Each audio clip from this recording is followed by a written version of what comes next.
Is anybody going to win this war?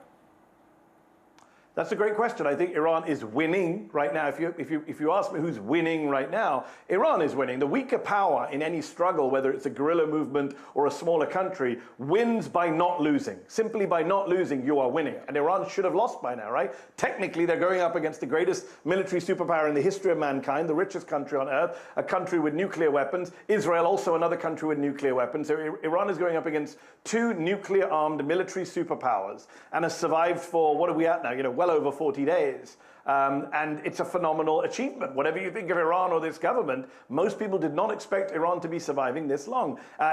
People get annoyed at me when I say this, but there are shades of Ukraine here. You had an illegal invasion by a much stronger country. People thought Ukraine would be rolled over. There'd be Russian tanks in Kyiv by day 2.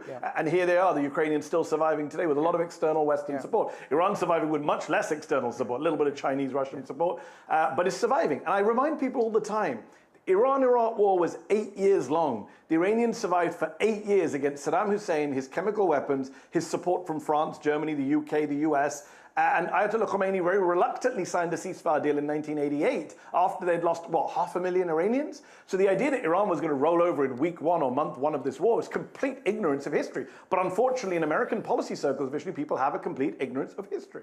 Not just history, even recent military practices. You spoke about the Russia-Ukraine war. The fact that asymmetric warfare means that Ukraine has been able to survive so many years down the road.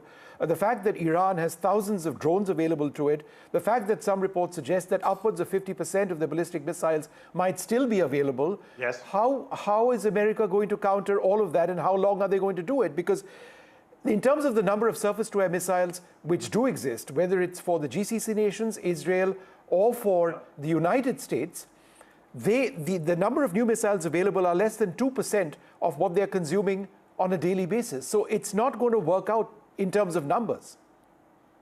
Yeah, you mentioned the GCC nations. Not only are they running out of their interceptors, and their interceptors cost, what, 10, 15, 20 times the cost of one Iranian drone. But also, I don't know if you've seen the news, but the UAE are now saying to the United States, apparently, you need to fund us. You need to fund our economy. We're in this war because of you. And I think a lot of Gulf countries will be making that demand soon. But ultimately, Vishu, the question is not who has more rockets, who can survive longer under rocket fire. The question is, who is more committed to surviving this struggle? And clearly that is the Iranian government. Donald Trump is not committed to anything. This is a man who has the attention span of a goldfish. The fact that he's still involved in this war is remarkable in and of itself. I would have thought he would have given up by now. He does not people say Donald Trump doesn't like war. Not true. He likes war. He likes short, sharp wars that he wins quickly, like Venezuela. You go in, you take out Maduro, big bangs, you get to show off on TV. That's what he thought Iran would be.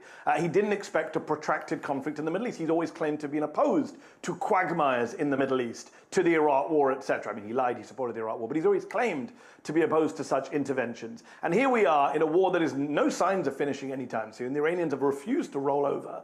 He's been pissed off about that. He's been shocked about that. The Wall Street Journal reported over the weekend that he's so erratic that he goes from obsessing over Iran to talking about his ballroom in the same meetings. He can't keep his focus. This is a man-child in charge of the world's largest military superpower, and that's the wrong person to be in charge in a war.